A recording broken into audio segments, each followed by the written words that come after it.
Briscoe Needs back here with you on SportsCenter, and there is your Finals MVP and her man, Bam, A'ja Wilson and the Aces, trying to get the sweep over the Mercury and win their third title in the last 4 years, becoming just the second team to ever win 3 titles in a 4-game span. Of course, the Houston Comets won 4 straight from 1997 to 2000. There's A'ja starting the game strong as usual. That put them up 5 early, and then Jackie Young ahead to A'ja. It's a 30-21 lead for Las Vegas at the end of the first quarter. Let's go to the second. Jewell Loyd. Of course, she won 2 championships with Seattle, looking for her first one here in Las Vegas. Knocks down a corner 3. That was huge. And then Chelsea Gray. Oh, that's from distance as well. She knocks that one down. It's a 54-38 lead at the half after Jackie Young goes there. So everyone was balling early on. Third quarter, Kahleah Copper trying to lead a charge for the Mercury. Of course, they're at home. Nobody wants to get swept. Little double clutch layup. Look at that move. It's a 15-point game, though. At the other end, Dana Evans gets fouled. Now, Mercury coach Nate Tibbetts is upset with the call, and he yells at one of the officials. He gets teed up. He wasn't finished saying what he said, and then all of a sudden he gets teed up again. Didn't realize it. Yeah, he got thrown out of the game. So with 39 seconds to go before the end of the third quarter, it's a 13-point game now. Gray to Wilson, fouled hard by Alyssa Thomas. As you watch the replay, going for the ball, but her left arm hits A'ja in the face. Now Chelsea and Alyssa going at it. Emotions were high. Early fourth quarter, Mercury down 11. Copper fouled and won. She had a team-high 30. It would be an 8-point game. They would get it down to 6 with 7.5 to go, but then A'ja spots up, bucket. She had a game-high 31, her second 31-point game of these finals. The Mercury bring it back to 6 again, and then Jackie. No, that's Chelsea Gray for 3. Pushes it back to 9, and from that point on, the Aces were in control. Wilson to Gray, another 3. Chelsea had 18 points, 4 of 9 on threes. Jackie Young, 18 points, 8 assists, 7 rebounds, and they are your champions for a third time in the last 4 seasons. Of course, A'ja was the Finals MVP as well. Vegas gets it done with the 4-game sweep of the Mercury, 97-86, the final. So A'ja Wilson putting the finishing touches on one of the most remarkable individual seasons in basketball history. Now the Aces were under 500 through 25 games. Wilson's MVP odds were 100-1 at the time, but that's when she went into sicko mode, averaging 26 points through the final 16 games to win her second straight scoring title. And oh, by the way, did I mention they won all 16 games down the stretch? Wilson scored more than 30 points 8 times over that win streak, edging out Nafisa Collier to become the first 4-time MVP. And just dominant defensively as well, finishing with the most rebounds, second most blocks, third most steals to win Defensive Player of the Year award for the 3rd time in the last 4 seasons. And oh yeah, by the way, finally, in this game, became the only player in WNBA or NBA history to win the scoring title, league MVP, Defensive Player of the Year, and Finals MVP in the same season. A massive congratulations to the Las Vegas Aces. They are the WNBA champions again.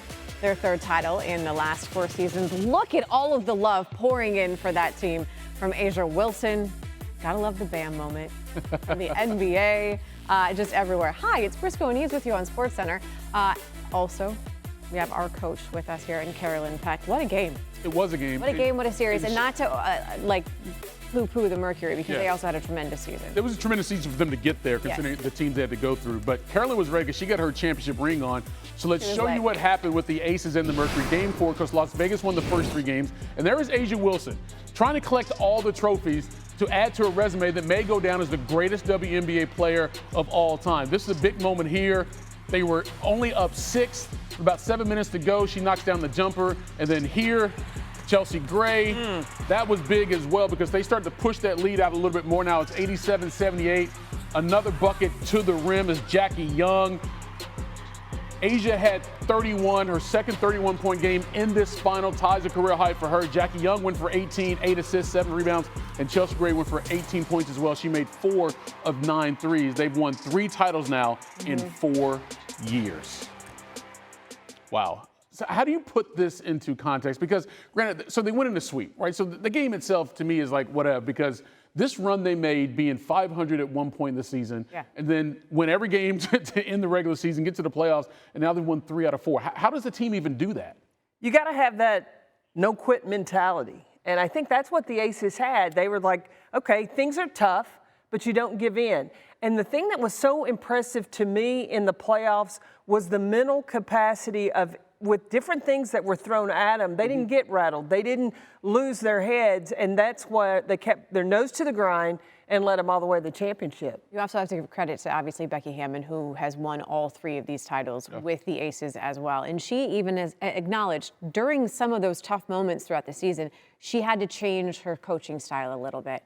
What does it say about her and her ability to lead these women to get them from 500 to the title? Look, I think some of the best leaders have the ability to evolve. Absolutely. And not try to do the same thing the same way you've always done things. Sometimes you can't fit that round peg into a square hole. You've got to change, and you have to adapt to what you have, not trying to make the players that you have now do what players in the past have done. And I think that's a great sign of leadership. How do you describe A'ja Wilson's ability to literally carry a team? Because that's literally what she did. I would say it's Eva and Roscoe Wilson. Okay. You know, I think take it's who she is and how she's made. I'm going to tell you, I have spent now 4 seasons with A'ja, and she is just built different. When she gets between the lines, it is about business. But she's also a player who knows how to have fun. She is a player who sincerely loves her teammates. It's true, the stories about how she gets the flowers or the birthday cakes, or celebrates the special occasions of her teammates. When that comes from the top down, then it becomes infectious. And you hear the affinity they have for one another when they talk about one another. When you see the accolades, they're piling up, not just for the team, but for A'ja herself. And when you do have that conversation about the greatest of all time, where does A'ja now fall on that list? I think that she is, I think she's risen to the top.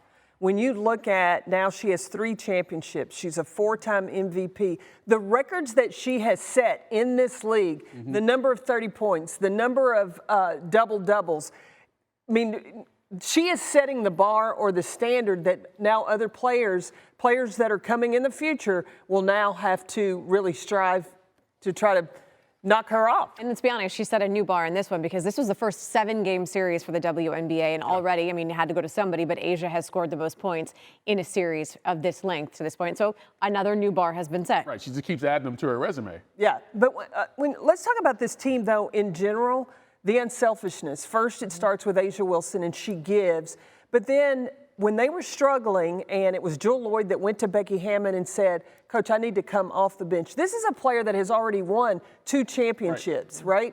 And she comes in, and when she makes that sacrifice, sometimes that also makes the players that have been there recognize, maybe I'm being a little selfish. Maybe I need to give a little more of myself. I think that had a big part, too, in the success the Aces have had. And then you have Chelsea Gray, and then you have Dana Evans off the bench. The number of players, yes, it's easy to look at A'ja and say she's one of the greatest of all time, but the impact that everyone else had as well at various points throughout the season and in this series. It was a great get, too, to get Alyssa Smith. I think she was that missing piece that the Aces needed. You know, she really brought that dog in the post game, not just her defense, but another scoring threat, and that opened up the floor for A'ja. We're going to go back to Phoenix here momentarily. We're going to get reaction from both squads, including the Mercury, too. Again, congrats to them on a tremendous season to get to the finals to begin with. Andraya Carter is also going to join us courtside to get her reaction to this entire season, but also the dynasty that we have here. And we talk about this team that's won 3 titles in the last 4 years, but they've had different personalities. Right? Now, they've had Becky Hammon, they've had A'ja Wilson, but some of those other players have changed through the years. How has the personality evolved within a dynasty itself? Well, their roles have changed. I think that when you look at year 1, everything was fresh and new with Becky Hammon, and everybody was excited about shooting the 3-ball. In year 2, then they had to really up their defense. Now, the league also got better. I mean, the emergence of New York, Minnesota was back, Phoenix and where they are right now. So now you had to up your game. You couldn't keep staying at the same level. And so now this team, now a balance of the two and the sacrifice and the depth. Becky Hammon went from in her first two championships, really didn't use her bench very much. Today, she played everybody but 2 players. And so everybody had to be ready when called upon. I'm proud of the group. I'm super proud of the group. I think we've just battled everything all year from the start until now, being with outside. So I'm just, like I said, after the game, I wanted us to feel it. I wanted us to hear the celebrations. I wanted us to really, feel that moment, feel the hurt, and hear what was, the celebrations, and just to let it just fuel us for the future. But like I said, I'm just proud of this group, how we just continuously responded to adversity all year. And I wouldn't want to do it with any other group. I'm proud of what we was able to accomplish in just a short period of time. So, yeah. Next question, right in the center in the front. Hey, Kyle. Hey. Leah Copper went for 30, by the way, before she fouled out in that game. But let's go right back to Phoenix, because the Finals MVP for a third time, A'ja Wilson, joins us now. And look, A'ja, you win championships, you win the Finals MVP. I know it never gets old because you always want to do it, but now that you continue to do it, what makes you appreciate them even more as you get more of them? The journey and the lessons behind it. It's always a different journey every single time. We always want this. This is our goal, but it's so hard to get here. So when your hard work pays off and you can get the hardware, it's truly special. And I'm so glad that I can celebrate this with our fans here, our family, and also just my teammates. When you look at this team and where you were at the beginning of August, under 500, and the turnaround to get to this point, how did you make it happen? Belief. We just had to believe in one another. We understood we had enough in the locker room, but we had to really believe in one another and look in the mirror and hold ourselves accountable. And I think that's what did it. And obviously getting beat by 53 points will wake you up. And I think that's what it took. It woke us up. We were like, never again. We don't want to be embarrassed like that ever again. And so we were able to celebrate it in the end, and I'm so grateful for this. A'ja, after the first 2 championships, you always had a shout out to invite a celebrity to come to the celebration. Who is on your list for the celebration back in Vegas? Who's left at this point? I know Beyonce's the only one, but I know my girl is busy, so I'm not even going to bother her. But I don't know. I got to see what's going on. I got to see what we got. But I don't know. Chris I Breezy? definitely learned my lesson from Usher. So, yeah. That could be, I don't know. We're going to see. We're going to see. Hey, you know what? It's your party. Don't allow me to mess up your guest list. Why not ask for Beyonce? I don't care if she's busy. Throw it out there, girl. She got a plane. You could take a break. Go big or go home. Right. Listen, Beyonce, girl, if you ain't doing nothing, come on to the parade. Might as well. A'ja, I want to ask you about your head coach, Becky Hammon. You guys obviously have a tremendous relationship, and so much respect goes back and forth between the two of you. And we saw a really cool moment after the game. You guys embraced and shared some words. As you have evolved as a player, she's clearly evolved as a coach as well. How do you make sense of the ability for Becky Hammon to get you guys in a position on a consistent basis to win these championships? Her leadership. Her leadership and the way that she creates bonds and relationships with us off the court, I think it goes a long, long way. She knows when to cuss us out, but she also knows when to give us a hug. And sometimes we need that. She does a great job of just reading the room, and obviously the X's and O's, but just the meaning behind her coaching on a deeper level has been just a joy to play alongside.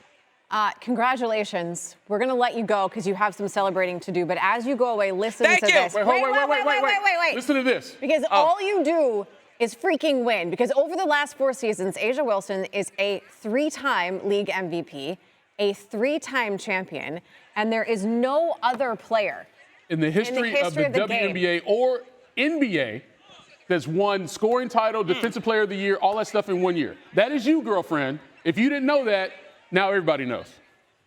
Go celebrate. Well, thank you, guys. I gotta go celebrate that. Period. She's going to have a good time, and I want to be there. This is what we were trying to tell her. I guarantee I couldn't hang. This is it. Look at this. Carolyn, I want you to put some perspective on here as well because you've been around the game for a long time. 3 MVPs, 3 titles in a 4-season span. It's A'ja and Bill Russell. That's it. Wow.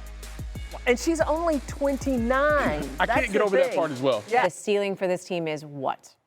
I think there are more championships to come. There is an atmosphere in Vegas where players want to come and be a part of this group because of the relationships that Becky helps them build. It's like, like Jewel Lloyd wanting to come to Vegas after she had already won championships in Seattle. I think that the culture that they've built there, I think it helps them in it's free agency season coming up, and the players, they want to re-sign and then look to see who may want to join Las Vegas. I mean, who wouldn't want to play for them right now? I mean, all due respect, like, exactly. Know where the winners are, right? Speaking of winners, Andraya Carter, I love her. She's out in Phoenix right now. She joins us here on SportsCenter. All right, Andraya, you have a very good way of making complex things sound simple to those who weren't playing the game of basketball. Tell us why this greatness in Las Vegas we've seen over the last 4 years is so special. It's special because I know this season was a little different because they struggled in the beginning, but they eventually got back to what we have known from these championship-winning Aces teams, which is everyone knowing their exact role and thriving in that role. That is what we have known this Aces team to always do, and that's why we were perplexed at the beginning of the season because it didn't look like that. We were always like, oh, I don't know if she knows her role and she doesn't know where she's supposed to be and they're not connected on the defensive end. They look disjointed, and that's not what we've known these Aces teams to be. They got back to that at the perfect time for the WNBA Finals series against Phoenix. Everything was clicking. The way they found Asia and got her the ball and continued to go through Asia, but also the way the shooters were shooting around Asia. Chelsea dropping dimes, almost had a triple-double at one point in this season. Everyone played so well. Jackie Young handling the ball, 21 points in the third quarter. Everyone stepped up in a different way. From Dana Evans knocking down 4 threes in game 1. It was a different way that they won and a different player that stepped up around their superstar, A'ja Wilson, as well as masterful coaching from Becky Hammon. I mean, they got back to what we've known this Aces team to be. The only difference was the struggle in the beginning of the season. So perspective on that, of the ability to get back to that, to have to put in the work. Everyone has talked about the accountability that this team took when they were struggling. How difficult is it? It's one thing to look back and say, yeah, we did it. It's another thing to actually put in the work to do it. So how difficult is it to do what they just did? Yeah, it's so hard. I mean, you hear about some teams that start under 500 and the way they struggle in the postseason or they don't make the postseason. I mean, for this team, especially for a team that's so used to success, sometimes you're so used to success and then you go through a struggle and you have no idea how to handle that level of struggle, but they figured it out. I talked to A'ja Wilson before the finals started, and she said the beginning of the season, they all had to look in the mirror, and even she had to look in the mirror. She said she had to adjust her leadership style. She had to do things that made her uncomfortable. So there were different things that even she went through. Like, she was like, I didn't want to text my teammates and ask them to come in early. I didn't want to text my teammates to ask them to come see a movie because I didn't want to bother them. But she knew she had to get them all on the same page. So everyone was challenged, even from Jewel Lloyd, who's won 2 championships and then says it'll be better for the team for her to go to the bench. I think everyone on this team, Becky Hammon included, had to get uncomfortable, and that's not easy for anyone to do, but it paid off. Especially for stars to do that. You're absolutely right. Andraya, as always, appreciate the time.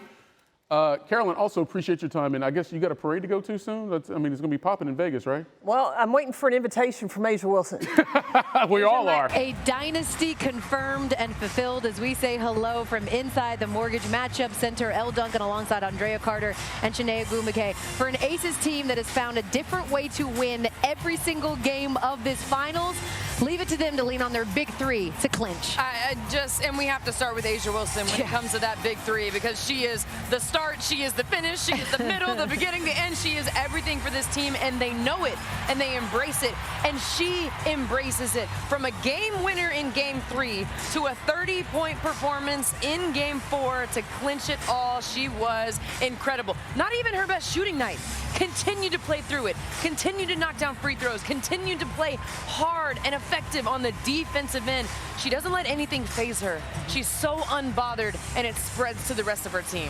When I think of A'ja Wilson, the word obviously the greatest comes up, but it's also this concept that she will never be denied. She is dominant. She is unguardable. She is a leader. She is someone that, you mentioned this earlier, the last few days. Normally when you have stars that shine this bright, it's hard for the others to get theirs. She makes everyone elevate their game. And what I love here is that she did it the dirty way. Yeah. Like you said, her shot wasn't falling. It didn't matter. She got steals. She got rebounds. She blocked shots. She impacts the game, not just on the floor.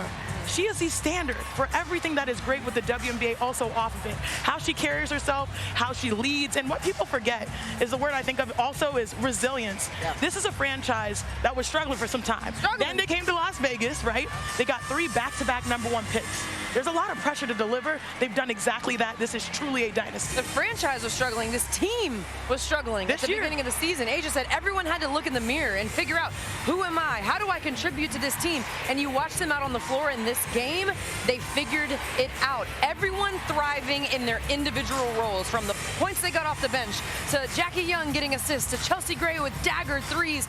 Everyone thriving in their roles around A'ja. It was an incredible team effort. Very quickly, where do they rank in the pantheon of great WNBA dynasties? We know the Houston Comets rattled off 4 to start the league. Then there was the Minnesota Lynx, who won 4 in 7 years. Yeah. Now this is the latest, so this is the 3rd cemented. Yeah. Not that we're nitpicking at all, but if you're an Aces fan, you're probably going, can you just do one thing for us? Could you maybe clinch at home? 3rd title in 4 years, and all of them have been clinched on the road, but undoubtedly they're fine with it. They're fine. A parade is waiting for them in Vegas as we send it back to studio. Take it up with their head coach, who's just been awful. I mean, Becky Hammon has only been in the WNBA for 4 seasons, and she's only won 3 championships. Total slacker. 10-1 in playoff series. That is her record. It's better than any head coach in the WNBA or NBA history. Now to the other side of things. Nate Tibbetts, the Mercury head coach, on his ejection from this Game 4. To me, that's just... it's embarrassing. I feel bad that I was tossed. I mean, I've been around this game a long time.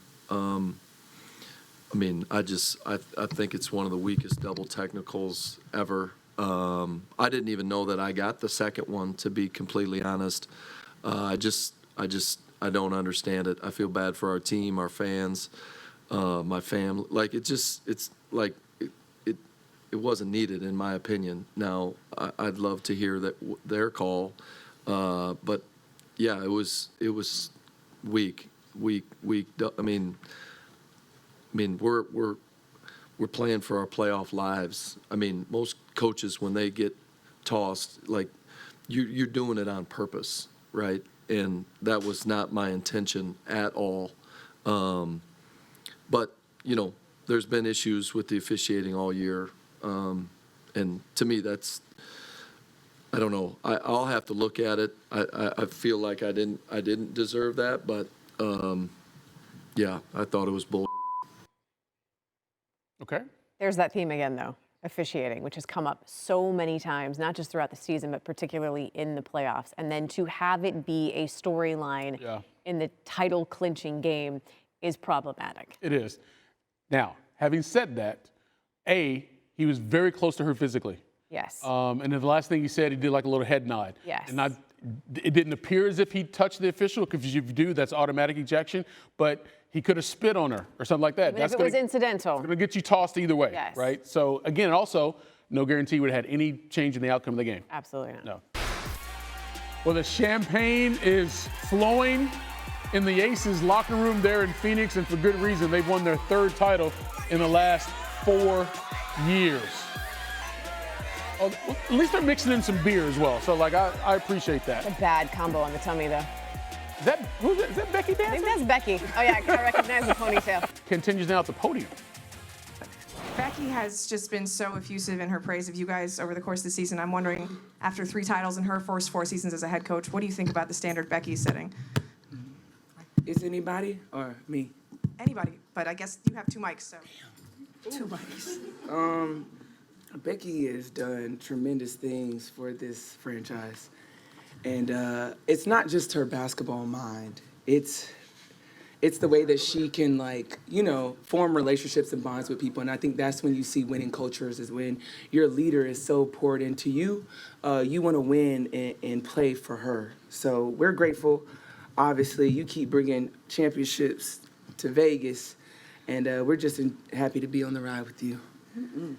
Next question will go with RJ, third row to your left.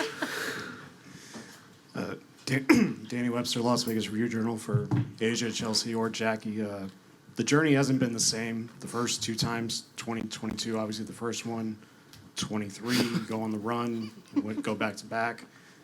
3 months ago, y'all were at 500 and go on the run the way that you did. Asia, I hope you're doing all right. What was sweeter about this one compared to the other two? The journey, you said it. To be here right now and where we were in May and June, there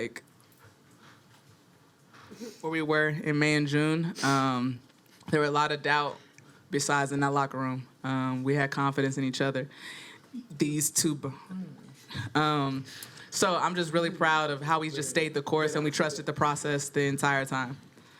Y'all go ahead. All right, we're good. Next question, front row to the right. We're good. Hey, what's up, y'all? Kareem Copeland, Washington Post. Asia, can you tell us about the tambourine and share the first thoughts that kind of went through your mind after the buzzer? Yeah, our amazing trainer, Jerica, got this tambourine for us. And you know me, I'm a Southern girl. And in the Baptist church, when you heard that, you knew the word was powerful.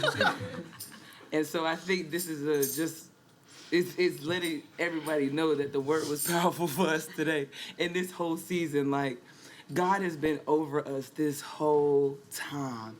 And one thing about God is you got to be patient. You have to be patient. And when you're patient and you give him all your burdens, good things happen. Good things happen to the right people.